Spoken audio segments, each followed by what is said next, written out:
Here in studio with us right now is Claude Martin, Executive Director for Acadiana CARES. The CARES stands for Concern for AIDS Relief Education Support. Claude, thank you so much for coming in this morning. You're welcome. All right, so first of all, let's talk a little bit about what we were talking about off the air. Can you explain what it means to be HIV positive as opposed to having AIDS and what the similarities and differences are? Right. HIV positive is that you're positive for a virus, and a virus that causes all these problems that we have heard about for the last 30-something years. AIDS is, and there's a confusion because everybody's HIV positive.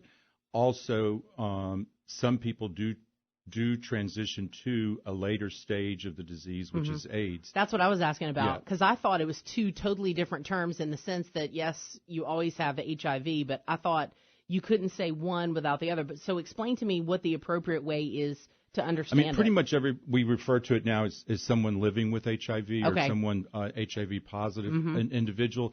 AIDS simply establishes a progression of the disease in that there's certain characteristics that we use to diagnose or say that you have advanced to the point where your immune system is weak enough to where and at one time, that's all we had in the 80s and early 90s. Only way we could really tell sometimes was that you had progressed or developed these opportunistic infections that were used to diagnose you with AIDS, which nowadays we have a viral load test that we can do that really is a much more, that has changed significantly the whole approach to how we're addressing HIV. So the advancements, even maybe for the common person, not just a celebrity that can afford those treatments, have come a long way? Yeah, definitely so. It's all very expensive stuff, and it's always a struggle for people that, unlike Charlie Sheen, that, has to be able to afford all these things. Everyday normal people. Right. Yeah. Right. Yeah. Right. So, but most everyone, in Louisiana, we are afforded to have a viral load test, and we have been able to do some really significant things with federal funding to afford people a health care coverage and stuff. So, one of the really good things in the last couple of years that's happened in Louisiana is that we've taken federal dollars and we're able to purchase the Affordable Care Act, the marketplace insurance, to bring people that never ever were ever in had health care coverage before into coverage, and also the Affordable Care Act also eliminated pre-existing conditions. So even if you had money up until the Affordable Care Act, you couldn't get insurance because if you were previously diagnosed, they would automatically disqualify you. Right. Yeah. Right. So those are two very significant things that have happened around that. For people living with HIV. There are a lot of parents listening right now, a lot of single people, a lot of married people. Let's dispel some of the myths about AIDS. Okay. Who should be tested to see if they're HIV positive? Well, sexually active people should be tested, with multiple partners, should be tested on a regular basis, at least every 6 months, at the most once a year. But, if you're really sexually active and you have multiple partners, then you should be testing on a regular basis. Now, let me ask you in terms of the group that is seeing the highest number of patients now. Right. Where are we with that? Is it younger people, middle-aged people? What is it? We're seeing it's pretty much been tracking and steady, which is alarming that we haven't been able to really change some things. We still see a very high rate of African Americans that are infected. Probably about 65% of people that are infected in Louisiana and in our region are African American. But then, and that's alarming because of the small percentage that they do represent as far as the larger population. But even more alarming is that of those people that are infected, probably 70% are still men who have sex with men. Yeah. And so that African American number breaks down in that the majority of those individuals are men who have sex with men. And we're seeing right now probably about 40 to 50% of the new infections in this region are young men who have sex with men between the ages of 15 and 30. So half of the new infections are in a really young group. Is education harder with that group? I mean, is it more difficult to, explain to them and get the message through to them that condoms can save lives? Right. It is, and it is also, the same thing we had the problem with in the 70s and 80s was that, you're invincible. You think that this isn't going to, it's not going to count. I mean, and there's also been quite a bit of, it's what we call serial sorting. So people have this myth that they think that if they're having sex with people that don't fall into what your typical category are, that you're safe. So there's no reason to have protected sex, basically. Right. Yeah. Now, in terms of how Louisiana is doing based on other states, people should be alarmed at those numbers too. Right. Am I correct? Very the numbers still continue to go up. Right. Isn't it Baton Rouge that's the city that's seeing the most? Baton Rouge and New Orleans are in the. They've moved back and forth between the top city in the nation, between the second and fifth. They jockey back. Now the thing is that they're not the thing that you understand about these numbers is that it's case rates. So it's not that Baton Rouge and New Orleans have the second highest number of people that are infected. They have the highest case rate. So per 100,000, there's more people. Okay. What that equates to, though, is that you're more likely to run into somebody with HIV or know somebody with HIV in Baton Rouge and New Orleans than you are in New York City or San Francisco or L.A. The only other city that most is Miami that you're probably going to it's more likely that you're going to know someone or have sex with someone with HIV. In terms of what is being done in terms of education, a lot of parents probably listening to this. What should they tell their kids? I mean, I think people are so confused. Everybody has the talk about the birds and the bees, and maybe they have that talk several times. But, there's a lot of parents out there. They may not even think about it, to have that discussion with their kids. Or maybe they had that discussion once. So what would your advice be? Well, my advice is to look at the demographics and the statistics and say, is it possible that my child fits into this? And I, what I see over the years and stuff is that one of the most troubling things that I see is that young gay men or young high school men that still do not have the freedom or the support to talk about who they are. And if they can't talk about who they are, then they're not talking about what's going on in their lives and what's putting them at risk. And so, parents need to move through their own problems that they have with that. If, I always say, if you love your kid, you need to really know who your child is. And it's very, frustrating to see that. I mean, I've had in my own family, where I've known that kids are growing up and that they're in high school and that they're gay, and even that uncomfortableness of going to their parents and talking to them and saying, are you, and then worried about, and I do this work, and I, have stumbled or have not spoken up sometimes when I needed to say, are you making sure that this kid, and nobody wants to go there because, they're too young or they might not know or they, and it's such a conundrum. Yeah. Yeah, it really is. We're speaking with Claude Martin, Executive Director with Acadiana CARES, and, obviously this is part of what y'all do, education. But also want to get you to talk about the programs that y'all have, the housing, and, the services that y'all provide. Okay.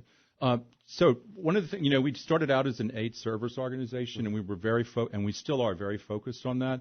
But about 10 or 12 years ago, we really started looking at, we've been, handing out condoms. We've been talking about education to prevention. We really started as an agency to look at what was driving this epidemic. And so we looked at those groups that were most likely to be at risk for HIV. So substance abusers, people that have unstable housing, those things are really drivers of the epidemic. So we really started to build robust programs around that to address those issues. And so we started partnering with homeless organizations, but we also started building our own housing program. So about 12 years ago, our housing budget was about $110,000. Today, our housing budget is $1.1 million. and we really house lots of people that aren't necessarily living with HIV, but are at risk for HIV. So we've looked at housing as a way to stabilize people so that they're not putting themselves at risk because of desperate situations that they may be in, to try and find some kind of stable housing. In substance abuse, we've created we have a 36-bed substance abuse program that has several tracks, but there's one specific track that runs for people living with HIV. So what we found where people were going through 28-day program, typical traditional substance abuse programs that were living with HIV and not ever really dealing with their HIV status in there. So we went to the state and said, could you help us, with this? And so we've really developed this robust program. And what's been great about it is that it has been it's an opportunity for people to learn to develop a language about talking about their HIV status and being able to negotiate that whole business of living with HIV and the world around them. So we also have other people that are in our substance abuse program that aren't living with HIV. So in that, it creates this safe place for both people that are at risk to hear about how, but for the grace of God, that could be me, because of my own substance usage and the behavior that it created. And then it gives people living with HIV the opportunity to talk and to begin to create this whole language and also identify and own their HIV status, which will, create a much safer public, because people that know how to talk about these things and negotiate these things are more likely to talk to their partners and figure out how to do this in a safe way. Yeah, it's just amazing. What I'm kind of curious, too, from the standpoint of how things have changed. I mean, even the fact that we can have these programs is amazing to me with how quickly things have changed in my lifetime. I remember being a little kid and being with my sister at her job. It was a weekend. She had to go to work. And hearing a news report, the first time I'd ever heard that. And I was a little kid and thinking, wow. Then so much discussion coming out about it, so much hatred coming out about it. Now we've come so far in such a short period of time. We obviously have a heck of a ways to go. We do, but it's much better now, because people have looked at things and they are talking about things and they are working on how to get a cure for this. Are lifespans way different than they were maybe even 10 or 15 years ago? Today it's considered a chronic condition, where so it's just like diabetes, or if you're taking care of yourself, if you're doing the things you need to do, then you should expect to live as long as you want, or basically. Right. So it's like diabetes or anything else, like rheumatoid arthritis or the things you have to do to take care of yourself, heart disease or whatever. Yeah. Wow, such a shift in the mindset from where everything has come with this. And I'm sorry, go ahead. And the science, what's happened is the science has really developed in that. Earlier we were talking before about viral loads. So, there's we have these sophisticated tests that we've been having now for about 15 years. And it tests the consistency of the virus in your system. And so we can really gauge whether the medications are working or not. And the whole effort is to get your viral load down to undetectable, so that there's no there's no cure yet. Right. But getting your viral load undetectable, we now have research and backing and stuff that shows that you are not infectious if your viral load is undetectable, which eliminates is a very big health progress that we're making. It's huge. Yeah. I mean, when I think about hearing that first news report and being a little young kid to today, and everything that we have been through in terms of HIV and AIDS. Right. I mean, it's unbelievable the amount of progress that has been made, and thank God for that. Right. Yeah. It's amazing. Claude Martin, Executive Director with Acadiana CARES, has been our guest, sir. Thank you so much for your time and for the education. Sure thing. Oh, one quick thing, though. If people would like to avail themselves of your services. Area code 337-233-2437 is our telephone number.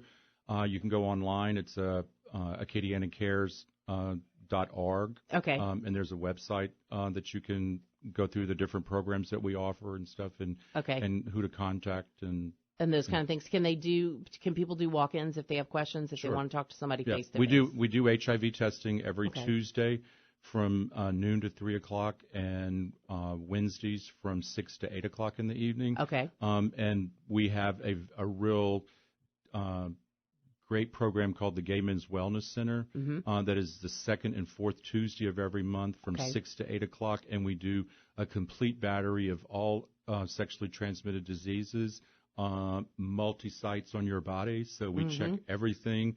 It's probably about a $500 worth of testing that we do for free that we offer to the public for men who have sex with men that are at risk. Okay. AcadianaCARES.org.